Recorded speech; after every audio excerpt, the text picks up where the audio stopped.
আমরা সবাই কমবেশি আরব আমিরাতের রাজপুত্র সম্পর্কে শুনেছি, কিন্তু দুবাইয়ের রাজকন্যা সম্পর্কে অনেক কিছুই রয়েছে অজানা। তার জীবনে রয়েছে রাজকীয় বিলাসিতা, অপ্রত্যাশিত প্রেম, সাহসী সিদ্ধান্ত এবং কিছু এমন গোপন তথ্য যা বাইরের লোকেরা খুব কম জানে।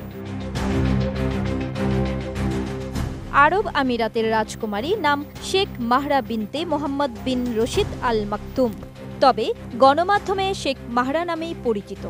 রাজকন্যা বয়স সবেমাত্র ৩০-এর কোটায়।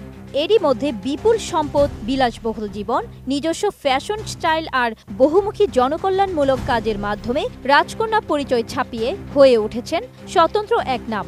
গোটা মধ্যপ্রাচ্যে তো বটেই, বৈশ্বিক অঙ্গনের তরুণীদের কাছেও অনুপ্রেরণার অনন্য ব্যক্তিত্ব হিসেবে নিজেকে প্রতিষ্ঠিত করেছেন। মাহরা সংযুক্ত আরব আমিরাতের উপরাষ্ট্রপতি, প্রধানমন্ত্রী এবং আমিরাতের শাসক শেখ মোহাম্মদ বিন রশিদ আল মাকতুমের কন্যা। তার পরিবারের মোট সম্পদের পরিমাণ ১,৮০০ কোটি থেকে ২,০০০ কোটি মার্কিন ডলারের বেশি।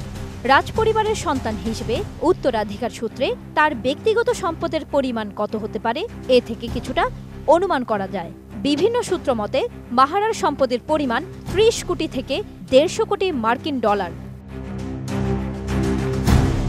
নতুন বাংলাদেশ গড়তে এলো জুলফিকার স্টিল। জুলফিকার স্টিল, ইস্পাত দৃঢ় অঙ্গীকার। শেখ মাহরার এই অঢেল সম্পদের বড় অংশ মূলত পারিবারিক সূত্রে প্রাপ্য।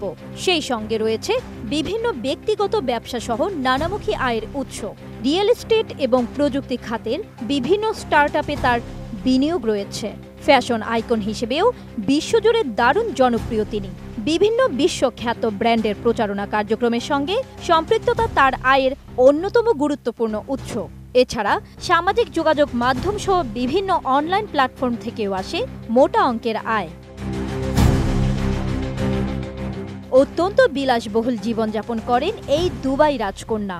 তার গ্যারেজে রয়েছে রোলস রয়েল, ল্যাম্বরগিনি ও ফেরারি ব্র্যান্ড সহ বিশ্বের সবচেয়ে দামি গাড়ির উৎস।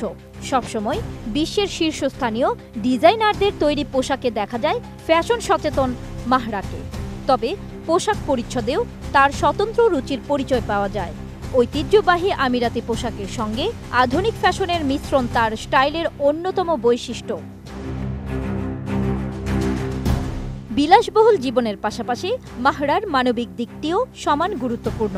বিভিন্ন দাতব্য ও সামাজিক কার্যক্রমে তার নিয়মিত অংশগ্রহণ তাকে মধ্যপ্রাচ্যের নারীদের কাছে অনুকরণীয় করে তুলেছে। বিশেষত নারীর ক্ষমতায়ন, নারী শিক্ষা, স্বাস্থ্যসেবা, পরিবেশ সুরক্ষা এবং সুবিধা বঞ্চিতদের সহায়তার মতো নানা জনবান্ধব কাজে তিনি সক্রিয়ভাবে যুক্ত। জান্নাতুন Nahar Jerry, desk report, ATN news.